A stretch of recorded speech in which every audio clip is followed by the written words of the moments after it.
I want to know if you have any tips on how I can change from being a negative person to a more positive, friendly person.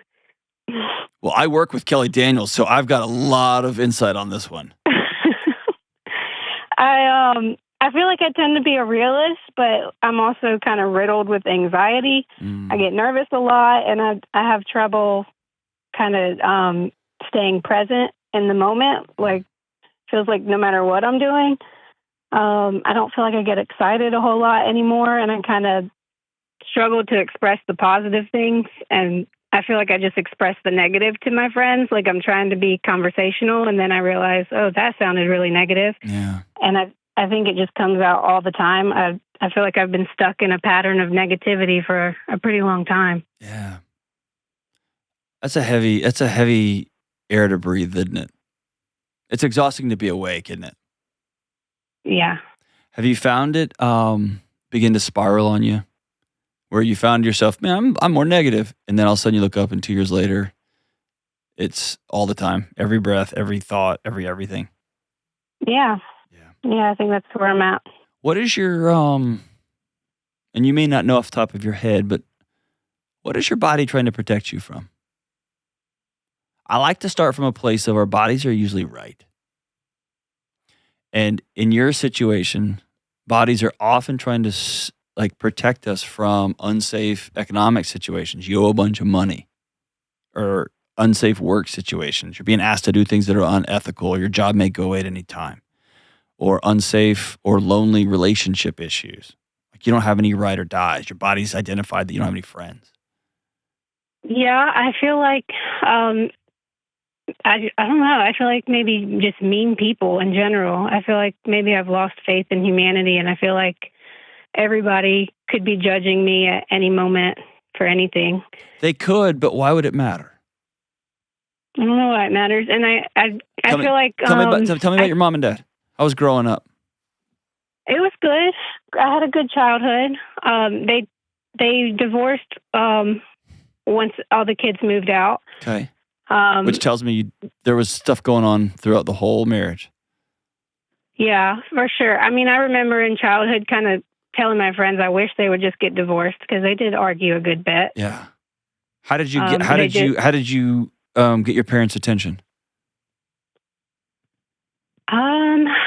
I don't know. I know I ran away a few times. Not really ran away, but we lived on a few acres, so I would just run to the woods and hide all day.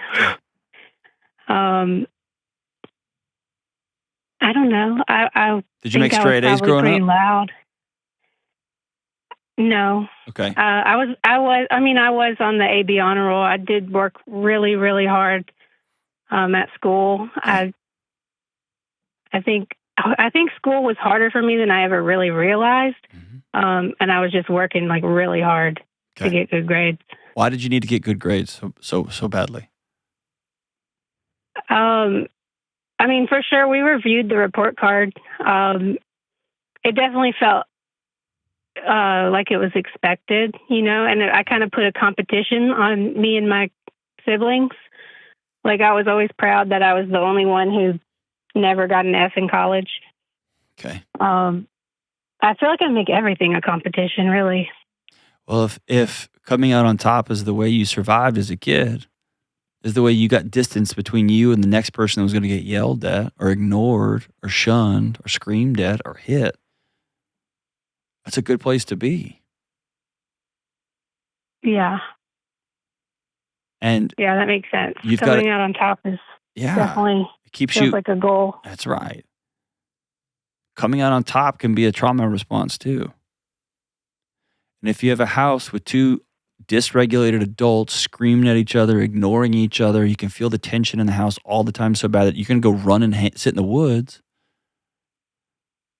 Then coming out on top is a way to get out above the clouds, to get away from that nonsense and get other stable adults to pat you on the back and say, I see you, good job.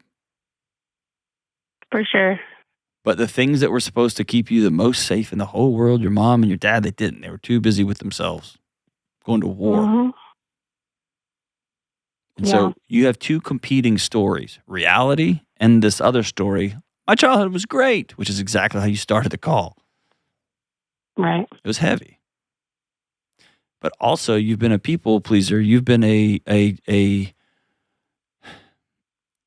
been a peacemaker, peacekeeper. Yeah. Is that fair? Your job has been to make sure everybody else is okay forever? Oh, for sure. I know there was one point in high school where I tried to plan their anniversary date, and I could just tell it was about to fall apart, and I wanted to make something really special for them.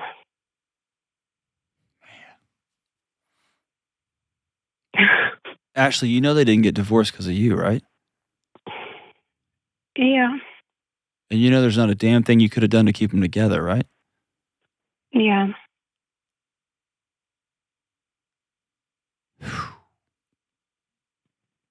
Sometimes when our whole life has been about squashing what we need, what we want, what we love, what brings us joy, what makes us laugh, squashing all of that in an effort to keep mom and dad together, to keep little brother from getting hit, to keep our grades all perfect so we can get a certificate from the school counselor, the assistant principal.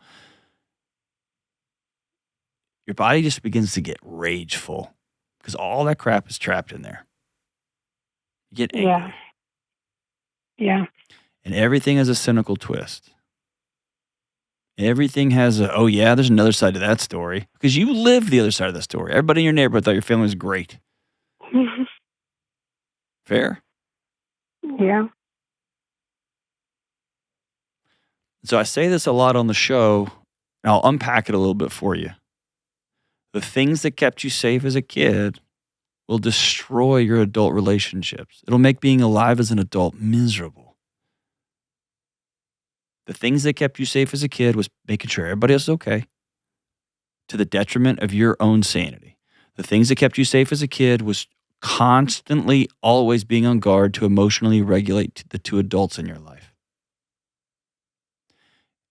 You've been chasing variables and your whole life. And now you're in a world where who knows what the government, who knows? Can't trust anybody. Education, I don't know. Science, I don't know. Medicine, I don't know. Like the whole world seems to have all the strings pulled on it. And here's the deal. It's so easy to fall into the trap of pessimism and sarcasm. It's all coming down. Oh yeah, you know this. What can you believe? Right? You see what I'm saying? Yeah. It's false control.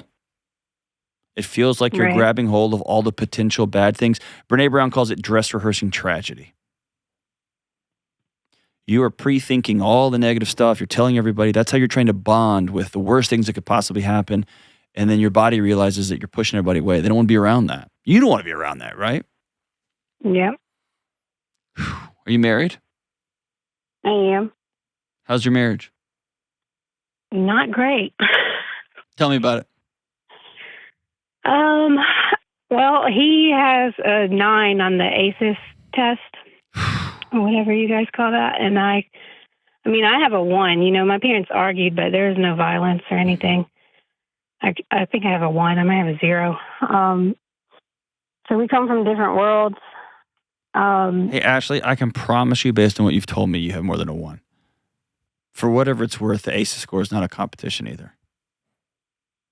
Yeah. Okay? Yeah. And your mom and dad don't need you to protect them anymore. Okay? Okay. But you married another guy that you're trying to fix, right? Trying to make sure it's going to be okay. Absolutely. And you're realizing in real time you can't do anything about that, right? Yeah. I'm sorry. Yeah, we've been married 8 years, and we have 2 kids. Yeah. And we've just always argued a lot. Yeah, you got 2 people's bodies in that house, two nervous systems that are just playing whack-a-mole with each other. Mm-hmm. Yeah, things that can be good, you know, for a pretty good time, you know, like 6 months or so. We'll go with no arguments, but we're also not really. We're not connecting on like deep levels. No, you know, it's avoidance. superficial. Yeah, avoidance. Right. It's not real peace. It's just a lack of bombs, but there's no peace. Yeah. Will your husband And will your husband go get counseling? Will he do the work? no, not. I don't think he will. Okay. I mean, we honestly, this last fight we had, it was pretty much, if we don't do counseling, we're gonna have a separation for a while. You Okay. know. What was his response? He said, "Okay, we'll do it." This is after, I think year one. I said we should do it. So we did it. We did 3, and then we kind of just stopped. I think I mentioned to him one time, when would you like to schedule the next one? And he's like, "You think we need it?" And we just haven't done it again. Why kept you in that moment from saying, absolutely, we do? Because I feel like, I don't know. I can tell you. I think you feel like what you actually feel and what you want doesn't matter. True. Ashley, you're worth more than that. Your kids are worth more than that. Your husband and your marriage is worth more than that. Yeah. Here's your path forward, okay? And it's a rocky, rocky, rocky path. Number one, you can only control what you can control, and that's your thoughts and your actions, and that's it. That's it. The first thing is you've got to honor your body. Your body's trying to keep you safe. You have a home life that you haven't fully come to reckon with, telling the truth about it. It was hard and scary. You've got a marriage that's really, really tough because you're married to a guy that went through a lot of hurt and hell growing up. You got 2 kids. It's chaotic. You're in the year 8, which is always just a stressful season. Like, your body is right to be bitter about the world. You don't have a safe place, right? Yeah. That sounds so cheesy. You have no place where your shoulders drop and you just laugh. Right. Right? I don't. So your homework assignment is to go be honest about what that place would look like and ask your husband, would you build that with me? And he might say no.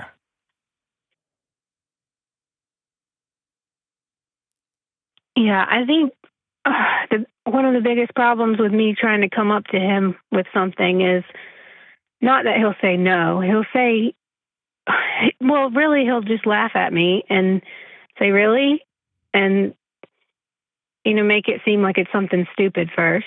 And okay, I mean, he'll go along with things, but it's only if I'm,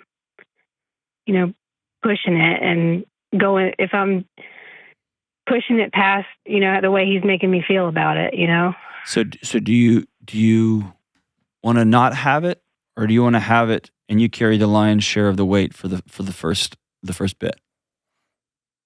Yeah, I guess I could do that. But there's a sitting down and saying, hey, in the past you make fun of me, you hurt my feelings, you laugh at me. Please don't do that this time. I'm being vulnerable with you. I want to have a different kind of marriage, and I want you to be happy that you're home, and I want to be happy that I'm home. Here's what that looks like. I've written it out for me. I would love for you to write that out for you. And please don't make faces at me. Please don't roll your eyes. And if he dishonors your vulnerability in that way, then that gives you a firmer foundation to deal with the reality that he's not the man that you think he is. Yeah. Often, women do it, but men do it the most. They make jokes. They go, "Are you serious?" Because they're so uncomfortable. It's not a pass. It's just a lack of skills.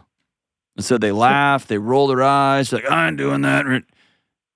Most men would love to have the woman of their dreams sit across the table and say, I want to go all in with you.